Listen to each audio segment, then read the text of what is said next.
Buenas tardes, soy estudiante de la carrera de Educación Inicial de la Universidad de Cuenca. En este momento realizaremos una entrevista al señor Magíster Efraín Ordóñez, quien nos es grato tenerle presente aquí. Entonces nos gustaría que nos cuente un poquito cómo ha sido su vida profesional, su vida académica. Adelante, don Efraín, bienvenido. Un saludo cordial para toda la comunidad universitaria, augurándoles éxitos en la formación de los nuevos profesionales, profesionales en ciencias de la educación que van rumbo a la transformación y a la excelencia educativa. Muchas gracias por este espacio, pues mi nombre es Efraín Eduardo Ordóñez González, nacido un 10 de abril de 1978.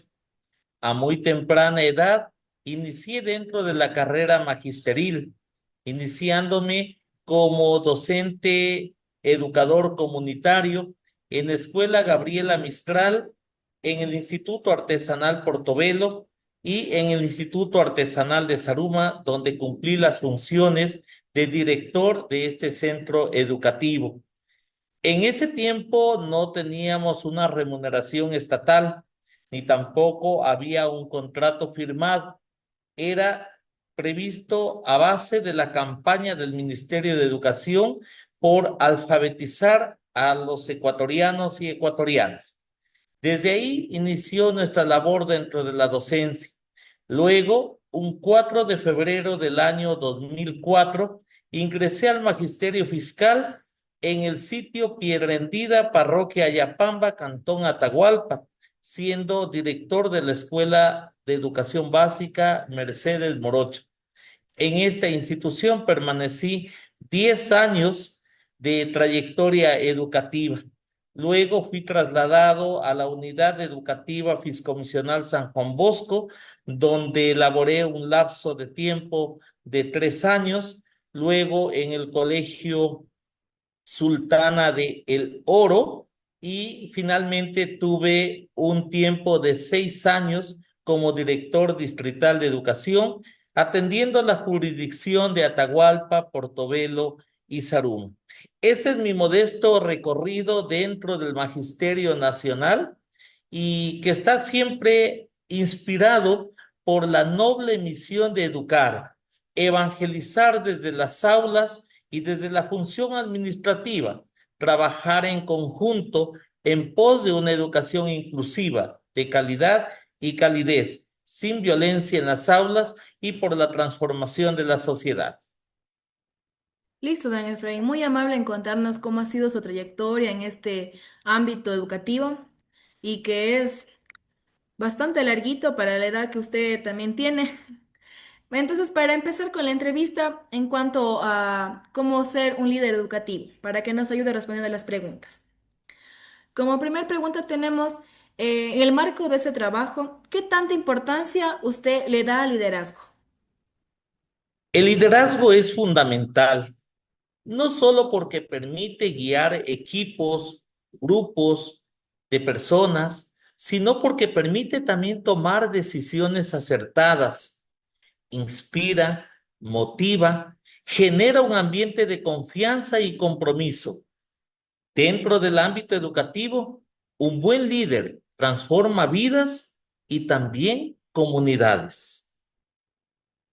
Muchas gracias. Es verdad lo que usted dice. Bueno, continuando con la entrevista, la segunda pregunta, ¿usted se considera un líder? ¿Por qué? Con mucha modestia lo digo, la vida me ha puesto algunos desafíos y también la vocación propia me ha llevado a cumplir con los roles antes indicados a más de lo que es trabajar por la sociedad, por lo que me considero un líder porque he tenido la oportunidad de dirigir con responsabilidad, honestidad y cercanía, escuchando siempre a los compañeros, escuchando siempre a los maestros, trabajando en equipo.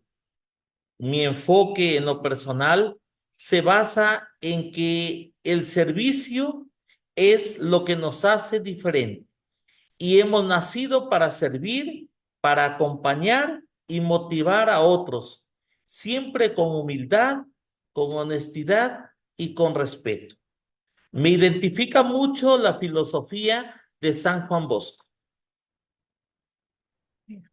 Bien. Continuando, ¿qué valores considera fundamentales para ser un líder efectivo? En sí, la integridad es uno de los principales valores que debe distinguir a una autoridad o a una persona que haga liderazgo educativo. La integridad entendida como la práctica de valores que inspiren los demás y que enseñe con el ejemplo. Podemos también referir a la honestidad, al respeto, a la humildad, al desprendimiento intelectual, porque hay que reconocer que cada día vamos aprendiendo más y más, por tanto, tenemos que aprender a desaprender para volver a aprender. Y esto lo hacemos si practicamos la empatía, si lo hacemos con responsabilidad. Un líder debe actuar con integridad y coherencia, cercano a las personas y siempre estar dispuesto a servir. Ya. Conforme a lo que usted me respondió, ¿con qué tipo de liderazgo se identifica? ¿Humanista, situacional o transformacional? Me identifico con los sindicatos, con el liderazgo humanista y transformacional, porque el valor de cada persona y el poder de la educación para poder transformar esa realidad, esa convivencia de entre ellas, es el que nos hace propiamente líderes. También he aplicado dentro de mi modesta trayectoria de 22 años dentro de la docencia el liderazgo situacional, cuando las circunstancias lo han exigido, siempre con la adaptación y toma de decisiones rápida, pero siempre consensuadas y en pro del bienestar colectivo.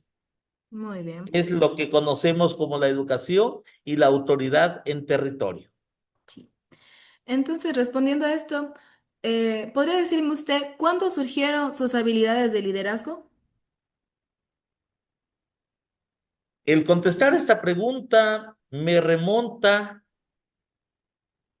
a tiempos atrás, a tiempos desde mi niñez, cuando desde muy pequeño me ha gustado mucho estar participando en la vida política democrática del aula, de la escuela, luego fui al colegio, luego en los concursos de oratoria, luego en la universidad y ahora en día en el convivir social.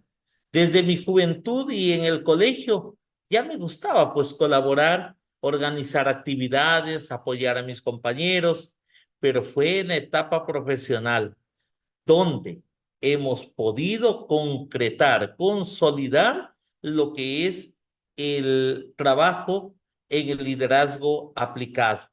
Estas habilidades las he desarrollado con la modestia del caso cuando tuve la oportunidad de cumplir la función por 6 años como director del Distrito de Educación Atahualpa, Portobelo y Sarú. Muy bien. Entonces, ¿cuál considera usted que fue su mayor logro como líder en su vida, como estudiante y en su vida como profesional?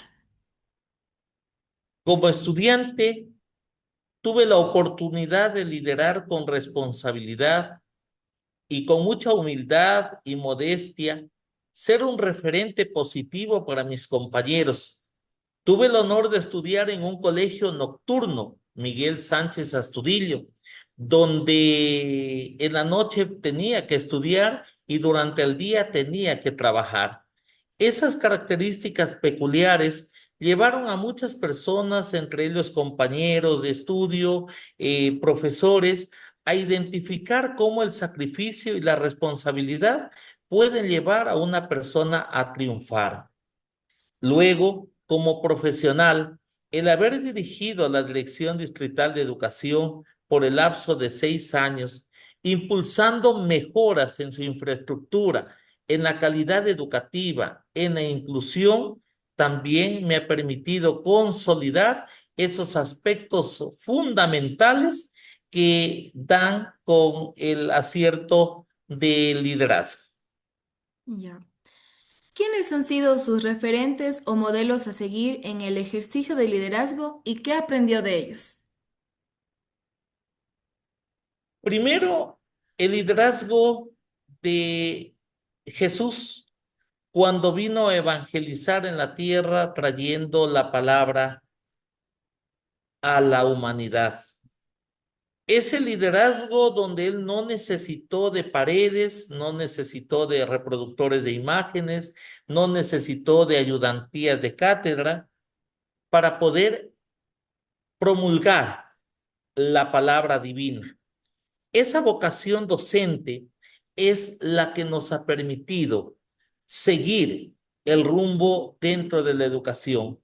Ver a Cristo sentado en la cátedra, María sede sapientiae, María, madre de la sabiduría. La humildad, el ejemplo de ello me ha permitido pues continuar con lo que es la vida espiritual.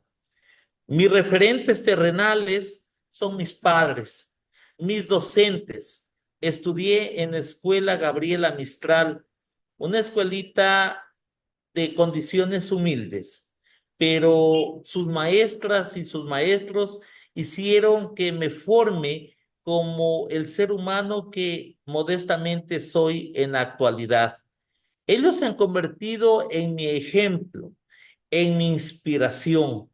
Y el ideario, como lo dije hace un momento, de San Juan Bosco, de la Madre Teresa de Calcuta, que con sus aportes pedagógicos a la cultura nos permite también identificarnos, donde especialmente el liderar significa servir, escuchar y actuar siempre con los principios. ¿Qué opinas sobre la calidad educativa en nuestro país con respecto a la educación inclusiva? Es importante destacar que ha habido avances importantes. Yo podría decir muy significativos, pero aún existen desafíos. La calidad educativa debe ser equitativa, sin dejar a nadie atrás. La inclusión no solo es un derecho, es una necesidad para construir una sociedad justa y solidaria. Entonces, tenemos una gran misión, porque día a día en educación se van presentando nuevos desafíos, nuevos retos, nuevas oportunidades. Lo importante es estar predispuestos y revestidos de la voluntad para poder trabajar. Ya. Bueno, continuando con las preguntas, eh, ¿qué iniciativas o cambios usted impulsó para mejorar la calidad educativa en las escuelas inclusivas? Para acompañar un poquito esta pregunta, yo les había comentado a mis compañeras de que usted también apoyó en esto de la inclusión. Sí. Sí, ya. Dentro de la jurisdicción Atahualpa Portobelo Zaruma, tenemos una institución que hace 6 años atrás la recibimos como escuela fiscomisional, una escuela de capacidades diferentes. Ahora en día, con el paso de este periodo administrativo, se ha convertido en la unidad educativa fiscomisional Don Bosco, ofertando educación desde el subnivel de educación inicial hasta tercer año de bachillerato. Hemos podido transformar la educación dentro de este contexto, de tal manera que las personas que asisten a este templo del saber puedan consolidar su sueño, llegar a ser bachilleres de la República, no constituirse en una carga para su familia, sino el motivo para poder existir como familia y como sociedad. Concomitante con ello, la educación inclusiva no siendo facultad única y exclusivamente de las instituciones especializadas, sino de todas las 68 instituciones que conforman el distrito Atahualpa, Portobelo, Zaruma, conjuntamente con auditoría educativa, con la academia, hemos podido capacitar a nuestros docentes sobre la atención a la diversidad. Se fortaleció mucho lo que es los saberes, las destrezas, cómo trabajar con personas que tengan capacidades diferentes. Pueden ser unas capacidades que van desde lo cognitivo hasta lo físico y por ende es necesario estar predispuestos y tener el conocimiento para poder tratar esos aspectos. Entonces es importante esa capacitación que la hemos desarrollado en su momento y sirvió para que nuestros maestros y maestras puedan también empoderarse, abanderarse en la situación de la inclusión educativa, porque hablar de inclusión no es hacer una rampa, no es tener una silla de ruedas únicamente en la institución educativa. Hablar de inclusión es aceptar la diversidad de criterio, de conocimiento, de facultades y de capacidades, saber trabajar con ellas para poder sacar adelante al estudiante. A más de ello, también se pudo trabajar en aspectos de gestión, donde la empresa privada nos ha facilitado algunas ayudas técnicas como sillas de ruedas, como bastones. ¿Para qué? Para estar prevenidos nosotros ante una situación.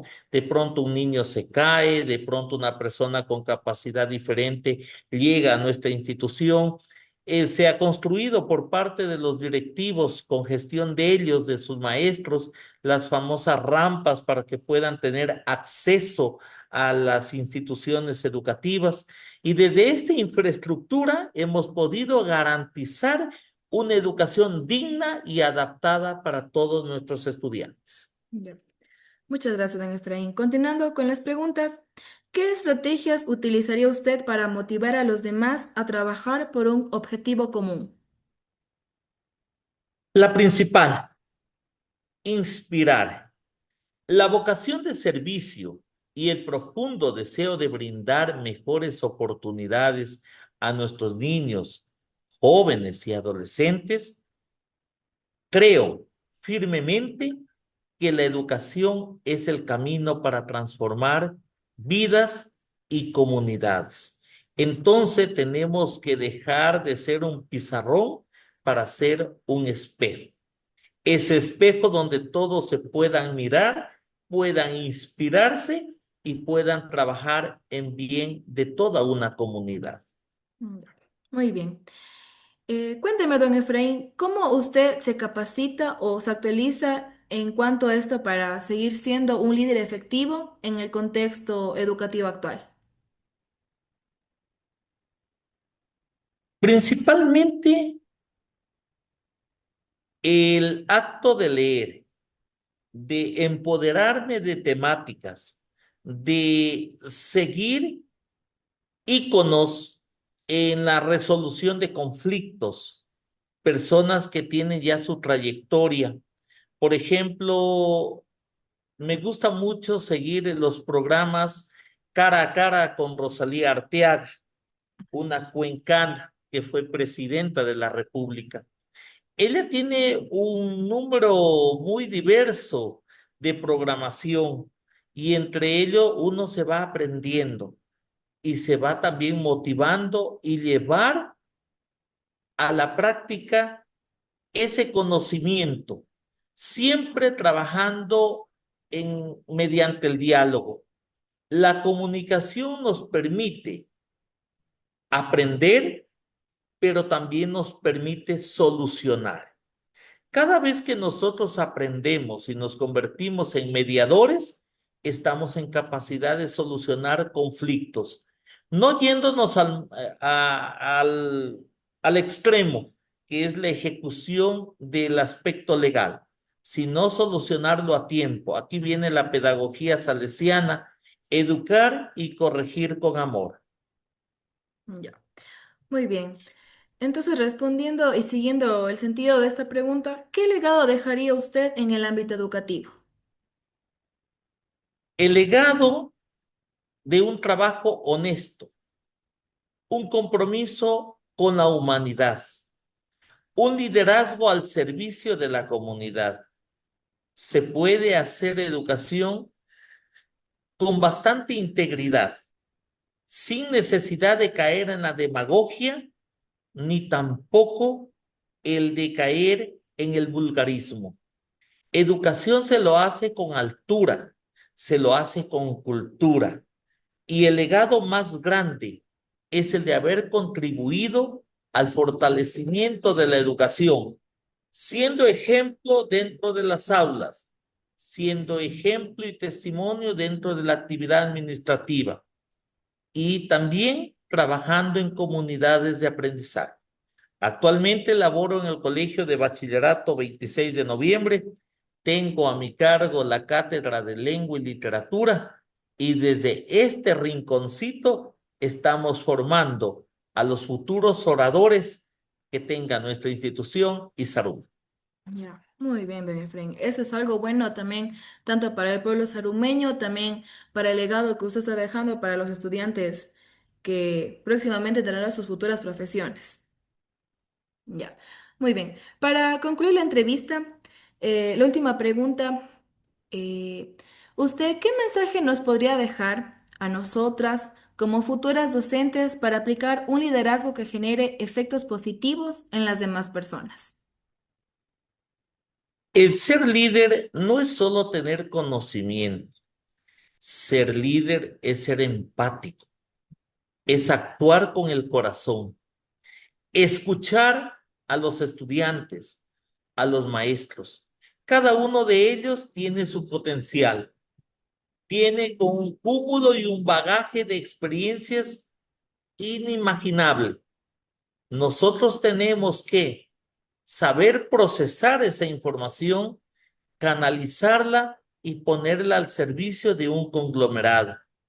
El liderazgo en educación concretamente no se impone, se construye con el ejemplo.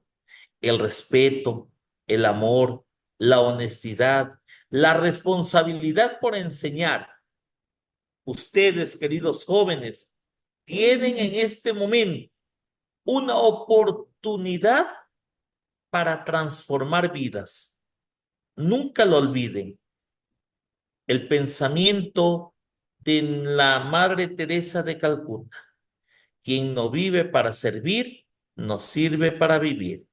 El pensamiento de Fernando Rielo Pardal: el joven es más ilusión que pensamiento, por ello necesita a más de un amigo, un maestro.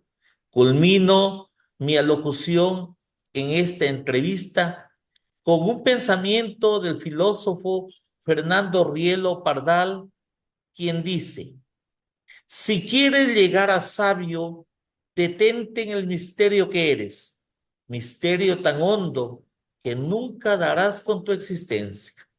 Parafraseando este proverbio, tenemos que reconocer que nada está terminado.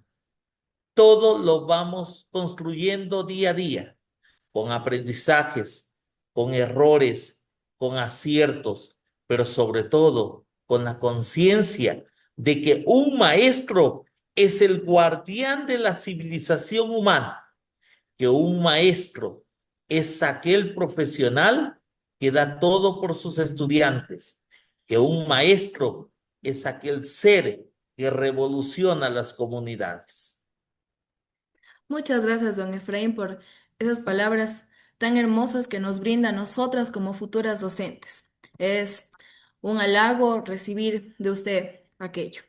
Muchas gracias por tenerlo aquí y tener su preciado tiempo. A ti, muchas gracias.